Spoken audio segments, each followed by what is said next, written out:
The night before my flight, everything was packed.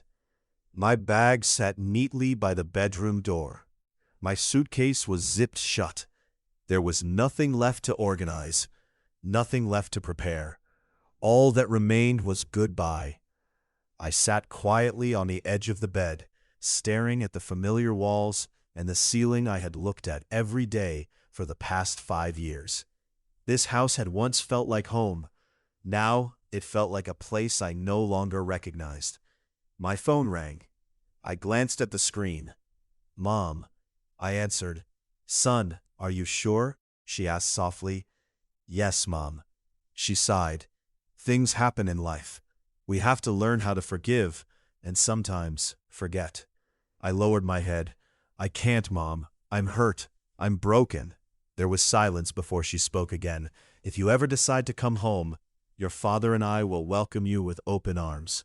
A lump formed in my throat. "Thank you, Mom. Please think this through carefully, son." "I have. I love you.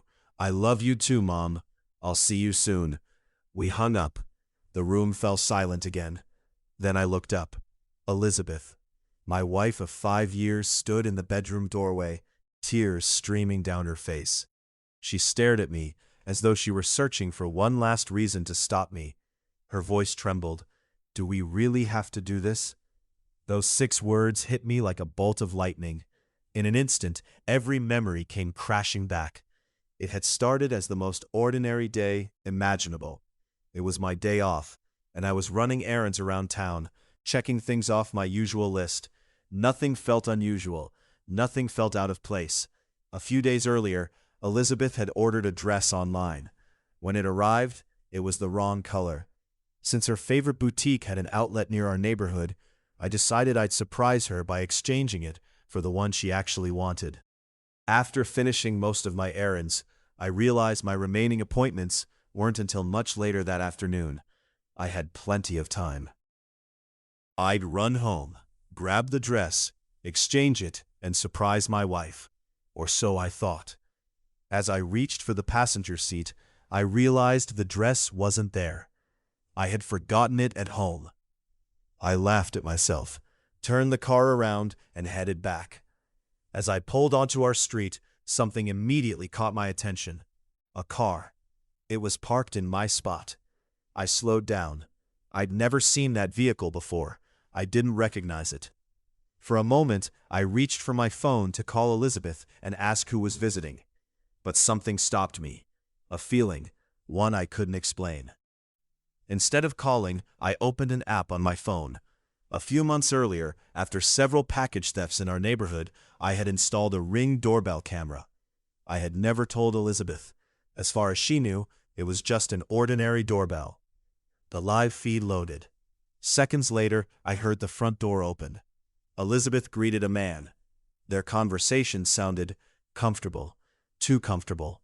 The kind of comfort that only exists between two people who know each other far better than they should. Then she invited him inside. My stomach tightened. A wave of nausea washed over me. The front door closed. Silence. I stared at the screen for another moment before shutting the app off.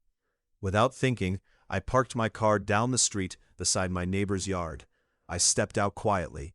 Keeping low, I slipped through my neighbor's backyard until I reached the fence separating our properties. Anyone watching would have thought I was a burglar. I climbed over, dropped into my yard, moved carefully toward the back porch. During the day, we always left the sliding glass door unlocked. Not because the neighborhood was especially safe, but because it was convenient. I slowly opened the door, slid inside, closed it without making a sound. Every heartbeat echoed in my ears. I tiptoed through the kitchen and into the hallway. Then I heard it. Not voices, not conversation. Kissing. Soft moans. The unmistakable sounds of intimacy. My heart stopped. Everything inside me shattered. For one terrifying moment, my eyes drifted toward the kitchen counter, toward the knife block. A voice inside my head screamed at me to grab one. Another voice, quieter but stronger, begged me not to destroy my life over one irreversible decision. I froze. Then I walked forward, slowly, quietly. I stepped into the living room. There they were, Elizabeth, curled up on the couch with another man, locked in each other's arms. Only a few pieces of clothing separated them from crossing a line they had clearly intended to cross. I cleared my throat. The room went silent. Elizabeth's eyes shot open. She jumped back in horror. "What the hell is this?" I shouted. Panic spread across her face. The man froze. My vision blurred with rage. I lunged toward him. Just before I reached him, Elizabeth screamed, "No, James, don't." I stopped for half a second. Why? Why was she protecting him? I looked at her in disbelief. "Who is he?" She couldn't answer. "I need an explanation, right now. James, please." That was all she managed before I grabbed him by the shirt and drove my fist into his face. He stumbled backward. I hit him again, then kicked him toward the front door. "Get the hell out of my house." He looked ready to fight back, but after seeing the fury in my eyes, he thought better of it. Without another word, he turned and ran. The front door slammed behind him. Silence filled the room. Elizabeth collapsed into tears. I stood there breathing heavily, my fists clenched. "Explain." She looked up at me through tear-filled eyes. "James, this isn't what you think." I laughed bitterly. "Not what I think?" I pointed toward the couch. "Another minute, and the two of you would have been sleeping together right there." My voice cracked. "And you're telling me this isn't what I think?" "James, please, listen to me. This isn't what you think." A few days passed. The morning of my departure finally arrived. I picked up my house keys, stood there for a moment, then quietly placed them on the kitchen counter. 5 years of memories, reduced to a small ring of metal left behind. I grabbed my suitcase and backpack and walked out the front door without looking back. An Uber was already waiting at the curb. The driver stepped out, loaded my bags into the trunk, and I climbed into the back seat. Just before the car pulled away, I looked through the window one last time. Elizabeth stood in the doorway. Her eyes were swollen and red from crying. Her hair was messy, as if she hadn't slept all night. She looked completely broken. Our eyes met for only a second. Then I turned away. "Airport, please," I said quietly. The driver nodded and pulled away. The airport was crowded, yet I had never felt more alone. I checked my bags, collected my boarding pass, passed through security, and sat quietly at the departure gate. Time seemed to stop. Every memory from the last few days replayed in my mind. Then the memories stretched further back. 5 years, our first date, our wedding, the nights we laughed until we couldn't breathe, the promises we made, the future we dreamed of. Every beautiful moment was now poisoned by a single betrayal. The boarding announcement echoed through the terminal.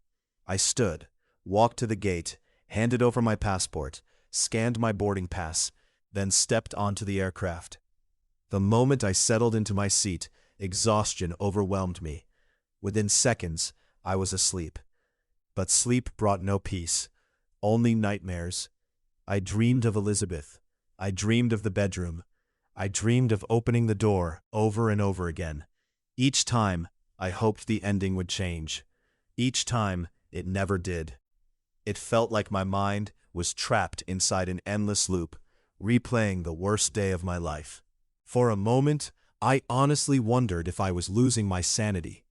The nightmare continued until the violent thud of the landing gear striking the runway jolted me awake. My eyes opened. For a second, I didn't know where I was. Then, reality returned. I was home. After clearing immigration and collecting my luggage, I walked through the arrivals gate. My mother spotted me immediately. She ran toward me with tears streaming down her face and wrapped me in the tightest hug she'd ever given me. "My baby, welcome home." I hugged her back. For the first time in days, I felt safe. My father approached more slowly, just as I remembered him. Calm, quiet, strong. He placed one hand on my shoulder. "It'll be all right, son." I nodded. "Yeah, I know." The drive home was almost completely silent. No one knew what to say. The only sound inside the car was the soft music coming from the radio. It filled every empty space. It drowned out the silence. It even drowned out my thoughts. When we finally arrived home, Mom led me to my old bedroom. She had kept everything exactly the way I had left it. The room was spotless. The bed was freshly made. Nothing had changed. I dropped my bags onto the floor, collapsed onto the mattress, and within seconds, I was asleep. I didn't wake until the following morning. The first thing I heard was my phone ringing. It was my boss. "James, your transfer has been officially approved," he said. "You can return to work whenever you're ready. There's no pressure. If you'd rather work from home for a while, that's perfectly fine." "Thank you," I replied. After the call, I opened my laptop. Everything had already been set up. Years earlier, I had worked in this city before transferring to Elizabeth's hometown after we got married. Thankfully, my company had offices in both locations, making the transfer back surprisingly simple. For the next several weeks, I buried myself in work. I convinced myself that staying busy would help me forget. But no matter how much work I completed, my mind always found its way back to Elizabeth. Back to that room. Back to that day. A few days later, my phone rang again. The caller ID read, "Jamie, Elizabeth's 14-year-old daughter." Jamie had been in my life for years. Although I wasn't her biological father, she had always called me Dad, and I had always treated her like she was my own. I answered. "Hey, Jamie." She sounded frightened. "Dad, Mom's in the hospital." My heart sank. "What happened?" "She started drinking after you left. She hasn't been eating. She just kept drinking every day." I closed my eyes. "Is she all right?" "She's doing better now." There was a pause. "She wants to see you." I frowned. "Why?" "She says she needs to apologize. She wants to tell you everything." I remained silent. Finally, I sighed. "All right, I'll come." A few days later, I packed only a small backpack and boarded another flight. This wasn't a trip to start over. It was a trip for closure. When I entered Elizabeth's hospital room, she was sitting beside the window. Her eyes looked empty, lost, but the moment she saw me, they filled with life again. "James," she smiled weakly, "you're back." I pulled up a chair beside her bed. "Elizabeth." I looked at her carefully. "Why would you do this to yourself?" Tears filled her eyes. "I couldn't live with what I'd done." "You have Jamie." "I know. She needs you." "I know." She lowered her head. "I just couldn't stop hurting." After several moments of silence, I leaned forward. "Go ahead." She looked confused. "What?" Tell me how long." Her face went pale. She knew exactly what I meant. "It started about 2 months ago. At first it was just conversations, then coffee." She wiped away another tear. "I swear to you, James, the day you caught us was the first time anything physical had ever happened." I stared at her. "That's hard to believe." "I know, but it's the truth." She sobbed quietly.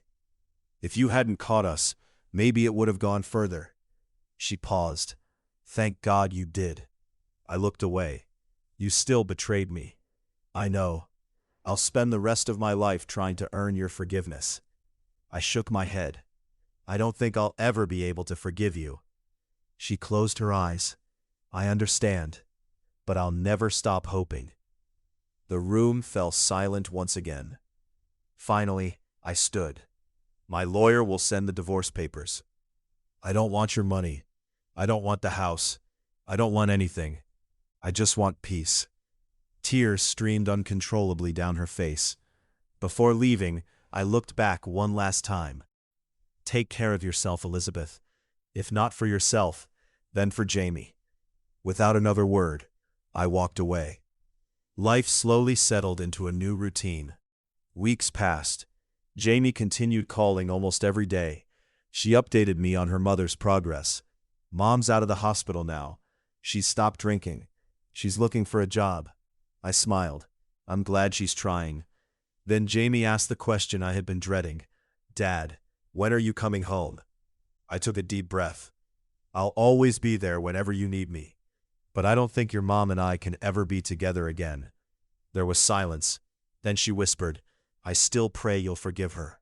I hope one day we'll be a family again. I smiled sadly. It's good to have hope. Never lose that. I don't know what the future holds, but if you ever need me, you call. I'll always answer. She sniffled. I know. And I hope that if Mom ever needs you, you'll answer too. I looked out my window. I don't know, but maybe. She laughed softly. All Mom needs is one more chance. I promise. One day I'll make you my dad again. I'll bring our family back together. I couldn't help but laugh. Your imagination is something else, Jamie. It may be imagination today, she replied, but one day it'll become reality. I smiled.